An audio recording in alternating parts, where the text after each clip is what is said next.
Bismillahirrahmanirrahim. Assalamualaikum warahmatullahi wabarakatuh.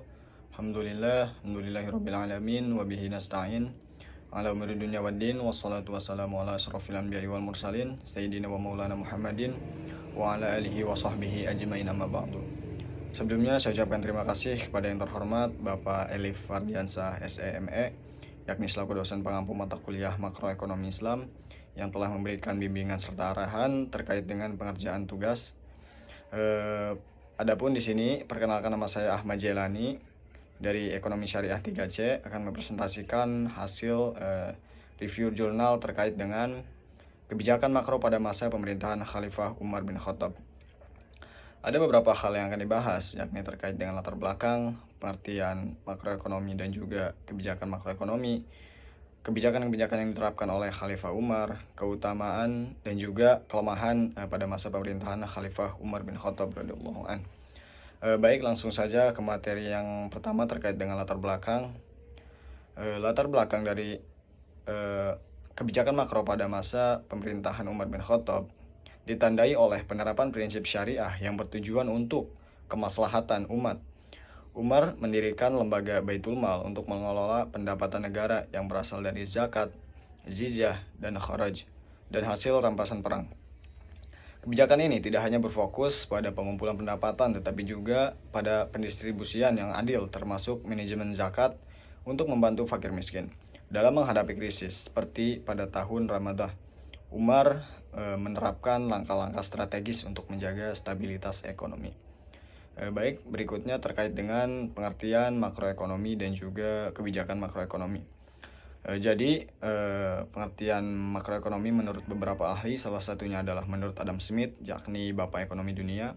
Beliau berpendapat bahwa ekonomi makro merupakan upaya untuk menganalisis suatu fenomena atau peristiwa yang biasanya ditujukan untuk mengetahui sebab akibat dari suatu peristiwa. Kebijakan makroekonomi adalah bentuk kebijakan yang diambil oleh pemerintah di suatu negara yang pada prinsipnya tentunya bertujuan untuk menstabilkan perekonomian dan juga menciptakan pertumbuhan ekonomi ke arah yang lebih positif. Next slide, ke biografi dari Khalifah Umar. Memiliki nama lengkap yakni Umar bin Khattab bin Nufail bin Abdul al-Uzza bin Rabah bin Abdullah bin Qurt bin Razah bin Adi bin Ka'ab bin Lu'ay bin Ghalib al-Quraisy al-Adawi. Beliau dilahirkan di kota Mekah pada tahun 584 Masehi, sedangkan nama lengkap dari ayahnya adalah Khattab bin Nufail al-Mahzum al-Quraisy dan ibunya bernama Hantamah binti Hashim bin Mughirah bin Abdullah bin Umar bin Makhzum. Keluarganya merupakan golongan Quraisy dari Bani Adi. Suku Adi merupakan suku yang terpandang mulia dan juga mempunyai martabat tinggi di kalangan orang-orang Arab atau Jazirah Arab. Materi berikutnya terkait dengan kebijakan-kebijakan yang diterapkan pada masa kekhalifahan Umar bin Khattab. Yang pertama yakni mendirikan lembaga Baitul Mal.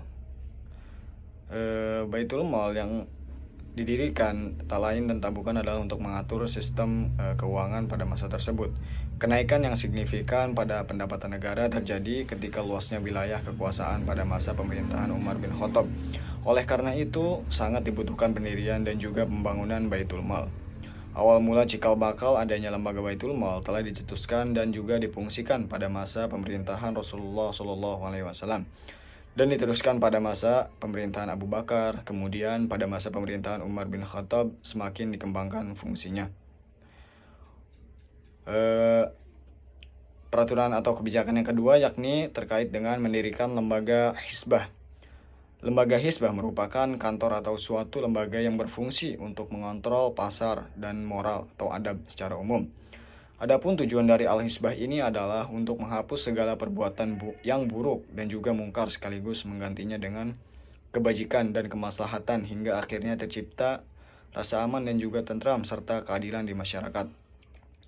Beberapa kegiatan Al-Hizbah berfungsi terhadap kontrol ekonomi, diantaranya membuat berbagai ketentuan hukum secara jelas agar tidak terjadinya penyelewengan dan juga permanfaatan sumber daya yang ada. Para pedagang dilarang menyembunyikan kerusakan atau kecacatan yang ada pada barang dagangannya dan juga Dalam transaksi jual beli dilarang bersumpah palsu, para pedagang juga dilarang mengadakan praktik monopoli, mengontrol dan juga mengawasi alat takaran pada timbangan para penjual, mengawasi jalur perdagangan, menentukan harga standar suatu barang, memastikan segala urusan perniagaan atau jual beli terbebas dari unsur riba. Kebijakan yang ketiga yakni kepemilikan tanah. Melalui perjanjian damai selama masa pemerintahan Umar bin Khattab, ia berhasil menaklukkan berbagai daerah. Namun, penaklukan tersebut justru menimbulkan persoalan-persoalan baru, terutama yang berhubungan dengan kebijakan negara mengenai kepemilikan tanah. Lahir dan adanya pemilik tanah yang berasal dari bukan penduduk setempat dan juga menempatkan kelas tuan tanah yang sangat berkuasa, merupakan akibat dari sistem kepemilikan tanah yang tidak seimbang, yang akibatnya akan menjadi parasit sendiri dan juga menahan kemajuan perekonomian itu sendiri. Pada saat dijalankannya sistem feodal tersebut, masyarakat Arab telah terbiasa dengan hak kepemilikan yang telah berlaku tetap, sehingga Umar bin Khattab mengambil suatu langkah dengan menghapuskan hak milik tanah para tuan tanah yang bukan penduduk asli daerah tersebut dan menerapkan sistem kekhalifahan Islam dalam semua sistem pertahanan. Materi berikutnya terkait dengan keutamaan dan juga kelemahan. Yang pertama yaitu keutamaan. Selama masa pemerintahan Khalifah Umar bin Khattab, kegiatan ekonomi selalu mengutamakan pada maslahah, yang artinya bukan hanya pada kepuasan semata. Umar bin Khattab juga selalu meminta berbagai pendapat dari para sahabat yang lainnya ketika dihadapkan dengan berbagai persoalan yang baru pada masa pemerintahannya. Muaz mengirimkan separuh hasil zakat yang dihimpun di Yaman kepada Umar bin Khattab, tetapi beliau mengembalikannya. Muaz berkata, aku tidak menjumpai seorang pun yang berhak menerima zakat yang aku himpun. Berikutnya yaitu kelemahan. Dari sistem atau kelebihan dari ternyata juga terdapat kelemahan. Akan tetapi hal tersebut bukan berarti semua kebijakan yang beliau ambil tersebut merupakan hal yang sempurna. Salah satunya adalah prinsip keutamaan yang telah ia tetapkan dalam pendistribusian uang negara kepada rakyatnya. Prinsip tersebut menyebabkan ketimpangan di bidang ekonomi dan sosial serta mengundang reaksi dari para sahabat, salah satunya yaitu seorang yang bernama Hakim bin Hizam.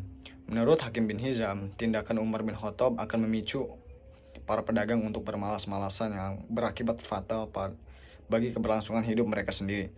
Jika suatu pemerintah menghentikan kebijakan tersebut, Umar bin Khattab kemudian menyadari kekeliruannya dan juga mengubah kebijakannya serta bersumpah akan menyamakan semua bantuan dari pembagian kepada seluruh rakyatnya. Dalam pernyataannya, ia mengatakan, "Aku bersumpah demi Allah yang tidak ada Tuhan selain Dia." Baik. Berikutnya yaitu kesimpulan dari materi kali ini.